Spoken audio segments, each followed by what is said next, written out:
तो चलो एक और रामायण पे वीडियो। तो हम जानते हैं कि रामायण का जो ऑफिशियल ट्रेलर है वो आने वाला है कॉमिक कॉन के इवेंट पे, और वो डेट है 24 जुलाई।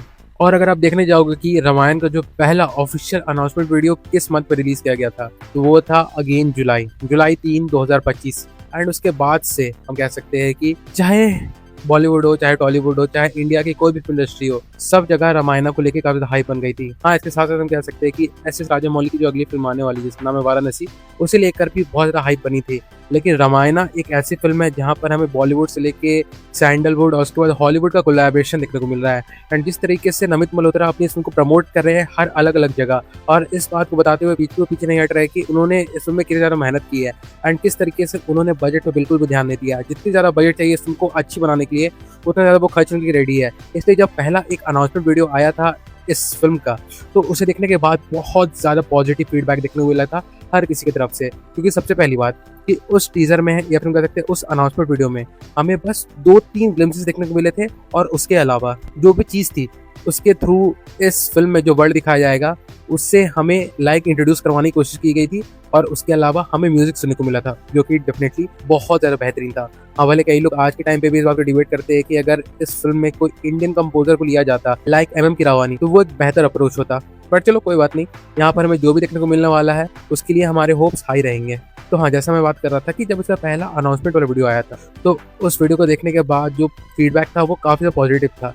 एंड हर कोई इस फिल्म के किसी ऑफिशियल टीजर या फिर ट्रेलर की इंतजार में ही लगा हुआ था कि कब कोई ऐसा टीजर आए जहां पर हमें इस फिल्म का विजुअल देखने को मिलेगा, जिसका इंतजार भी फाइनली इसी साल के अप्रैल में जाके खत्म हो गया था, जब 2 अप्रैल को इस फिल्म का पहला ऑफिशियल टीजर हमें देखने को मिला।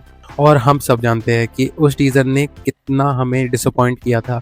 अब चलो कई लोग सामने आके कह सकते हैं कि कम से कम इसका जो टीजर है वो आदि पुरुष के टीजर से तो काफी ज्यादा बेहतर था, या फिर बहुत सारी बॉलीवुड फिल्मों से काफी ज्यादा बेहतर था।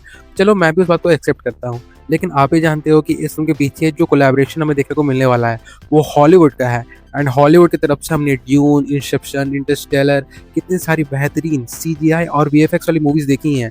यहाँ पर कोई भी सीन ऐसा नहीं लगता है कि इस सीन को बनाया गया है, मतलब ये बनावटी है, ऐसा कोई भी सीन हम देखने को नहीं मिलता है। तो यहाँ पर मतलब रामायण के साथ भी हम उसी तरीके का अप्रोच रखने वाले हैं ना, कि हम यही उम्मीद रखेंगे कि यहाँ पर हमें जो देखने को मिलने वाला है वो फोटो रियलिस्टिक होगा। मतलब इतना ज़्यादा रियलिस्टिक होगा कि हम अंतरिम में बता पाएंगे कि एक्चुअली में ये जो वर्क हम देख रहे हैं वो CGI या VFX की कारामत है। और चलो इस बात को सब जानते हैं कि इस टीज़र को लेके जो फीडबैक देखने को मिला था वो मिक्स था।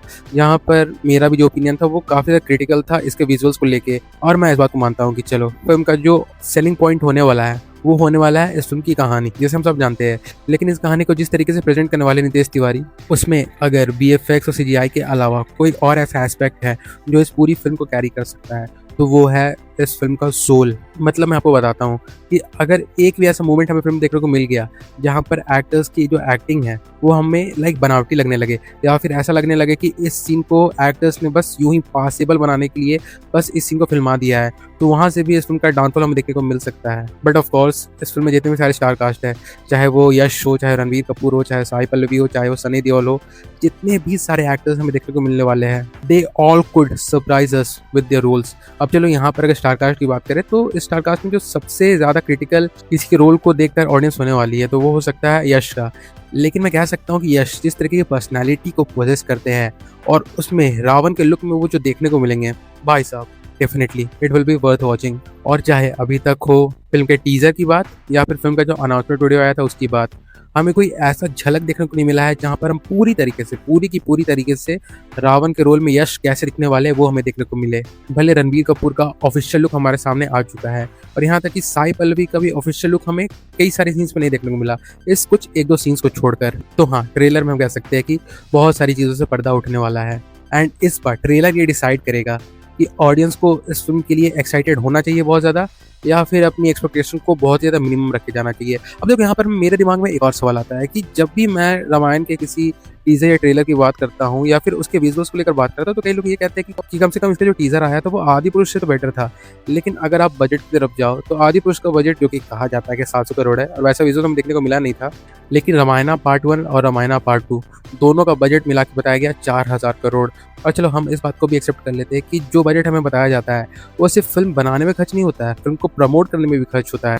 इसलिए हम समझ सकते हैं कि फिल्म का बजट अराउंड कुछ, दोनों फिल्म का बजट अराउंड कुछ 2000 करोड़ का होगा, क्योंकि इस बात को हॉलीवुड के कई सारे लीडिंग ट्रेड एनालिस्ट या फिर फिल्म के एनालाइजर भी मानते हैं कि फिल्म का जो बजट होता है सेम वही बजट उस फिल्म के प्रमोशन पे भी खर्च किया जाता है जितनी सारी बड़ी फिल्में होती हैं। इसलिए अगर किसी फिल्म का बजट बताया गया है कि इस फिल्म का बजट $300 मिलियन है, तो आप उस बजट को जस्ट आधा कर दो, क्योंकि आधा उस फिल्म को बनाने में लगे हैं एंड आधा उस फिल्म को प्रमोट करने में लगे हैं। और अगर इस मैथ को हम मिलाएं तो हम कह सकते हैं कि जो पहले पार्ट पे बजट स्पेंड किया होगा वो गया होगा अराउंड 1000 करोड़। फिर भी 1000 करोड़ अगर इंडियन कॉन्टेक्स्ट में डाल के देखें तो वो काफ़ी ज़्यादा है। और अगर इस बजट के साथ भी हमें फोटो रियलिस्टिक वाले सीन्स देखने को नहीं मिलेंगे, देन मैं और कुछ नहीं, बस यही कह सकता हूँ कि लेट्स वेट टिल दिवाली 2026 और फिर हमें अगेन एक डिसअपॉइंटमेंट देखने को मिलेगा थिएटर्स में। लेकिन अगर मेरे सारे भ्रम को तोड़ के इसका ट्रेलर बहुत बहुत ज़्यादा एक्स्ट्रा ऑर्डिनरी आ गया, तब भाई साहब मैं कह सकता हूँ कि ये फिल्म फाड़ देगी, डेफिनेटली फाड़ देगी। अब भले कई लोग कह रहे हैं कि इस फिल्म को केवल इंडियन सिनेमा के लिए नहीं, बाहर के सिनेमा के लिए भी बनाया जाएगा, लेकिन फिल्म का जो बजट है जिसे रिकवर करना काफ़ी ज़्यादा मुश्किल हो जाएगा अगर इस फिल्म को बाहर में उतनी अच्छी तरीके से प्रमोट ना किया जाए। तो यहाँ पर भी मैं एक बात करना चाहूँगा, लोगों को लगता है ना कि इंडिया का जो मार्केट है, सिनेमा वाला मार्केट है, वो बहुत छोटा है, मतलब कोई फिल्म 1000, 1200 करोड़, 1300 करोड़ इंडिया से नहीं कमा सकती है। तो देखो ये बहुत ही गलत बात है। अगर आप देखो तो धुरंधर पार्ट 1 ने केवल और केवल इंडिया से कितना करोड़ का कलेक्शन निकाला था, एक बार आप गूगल पे जाकर सर्च करो, या फिर छोड़ो मैं ही बता देता हूँ, 895 करोड़, मतलब नियरली 900 करोड़। तो आप समझ लो कि अगर रामायण अपने फुल पोटेंशियल को अचीव कर पाई, उस प्राइम रामायण को हमें दिखा पाई जिसके लिए हम इतने टाइम से तरसते आ रहे हैं, तब ये जो 1000 करोड़ का बजट है ना, ये अकेले इंडिया से निकाल लेगी, अकेले इंडिया से। और उसके बाद जो भी अमाउंट हमें देखने को मिलेगा बाहर के देशों से, वो केवल इस फिल्म के लिए बोनस पॉइंट होगा और कुछ नहीं। इसलिए मैं ये भी कहना चाहूँगा कि फिल्म का जो सोल है उसे इंडियन ही रखा जाए, मतलब तो भारतीय रखा जाए। ऐसा ना हो कि फिल्म को चलो बहुत ज़्यादा फोटो रियलिस्टिक भी बना दिया जाए, लेकिन उसके अलावा भी कुछ सारे एस्पेक्ट्स हैं जिसमें अगर ये फिल्म ढीली पड़ी तब हम कह पाएंगे कि ये फिल्म का चलना इंडिया में नेक्स्ट टू इम्पॉसिबल है। और वो अगेन से क्या है, इसका सोल। लाइक एग्जाम्पल के तौर पे मैं आपको एवेटार का ही नाम देना चाहूँगा। जो एवेटार पार्ट 2 आई थी उसने इंडिया से, केवल इंडिया से नियरली 400 करोड़ प्लस का कलेक्शन निकाला था, क्योंकि इसकी आईपी इतनी बड़ी थी। लेकिन जब पिछले साल इसका पार्ट 3 आया था तो इसके पार्ट 3 ने कलेक्शन के नाम पे एवेटार पार्ट 2 का आधा भी नहीं निकाला, जिसका सबसे बड़ा कारण है कि पिछले पार्ट के मुकाबले भी इस फिल्म में जो सोल था ना, वो और भी एक्सट्रीम लेवल में मिसिंग था। लेकिन जो विजुअल्स थे वो पिछले मूवी से भी ज़्यादा ग्रैंड थे। तो आप अपनी ऑडियंस को कुछ हद तक ही प्लीज़ कर पाओगे अपने विजुअल्स को लेके, अगर आपकी कहानी में दम नहीं हुआ, जो कि रावण की कहानी में है ही। लेकिन अगर आपकी कहानी ऑडियंस से कनेक्ट नहीं हो पाई, मतलब उन्हें लगा कि वो कोई इंडिया की फिल्म नहीं देख रहे हैं, मतलब वो कोई बाहर की फिल्म देख रहे हैं, फिल्म के सोल को देखकर मैं कह रहा हूँ, तो ऑडियंस इस फिल्म को ईजिली नेगलेक्ट कर देगी। और जब हमारे पास आज के टाइम पे भी रामानंद सागर जी की रामायण पड़ी हुई है, जिसे लॉकडाउन पे हर इंडियन ने देखा है, तो आप समझ ही सकते हो कि इस फिल्म के स्टेक्स कितने ज़्यादा हाई है। इसलिए एट द एंड मैं ये कहना चाहूँगा कि इस फिल्म के पास कोई भी ऐसा छोटा सा भी रीज़न नहीं है कि ये फिल्म किसी एक छोटे से एस्पेक्ट में ढीली पड़ने के बावजूद भी खुद को बहुत अच्छी तरीके से इंडियन मार्केट में चला पाएगी। This film has to be absolute gold. चलो मैं समझ सकता हूँ कि विजुअल्स में थोड़े बहुत मैं चीज़ों को एक्सेप्ट कर लूँगा, या फिर इंडियन ऑडियंस भी काफ़ी हद तक एक्सेप्ट कर लेगी। लेकिन अगर फिल्म की मोरालिटी के साथ कुछ कॉम्प्रोमाइज़ किया जाएगा तब इस चीज़ को कोई भी नहीं झेल पाएगा, and we will again witness a blunder in the name of Ramayan. तो मैं तो चाहूँगा कि ऐसा कुछ ना हो, पर हमें एक बहुत ज़्यादा प्रॉमिसिंग फिल्म देखने को मिले रामायण के नाम पे। और जब इस फिल्म का ट्रेलर आ जाएगा उसके बाद हम इस फिल्म के बारे में और भी डीपली बात करेंगे। But for now that's it, and with that being said चलिए मैं वीडियो को यहीं पे कंक्लूड करता हूँ। तो पहले अगर देखा जाए तो यही था मेरा ओवरऑल ओपिनियन रामायण के कंसर्न को लेके।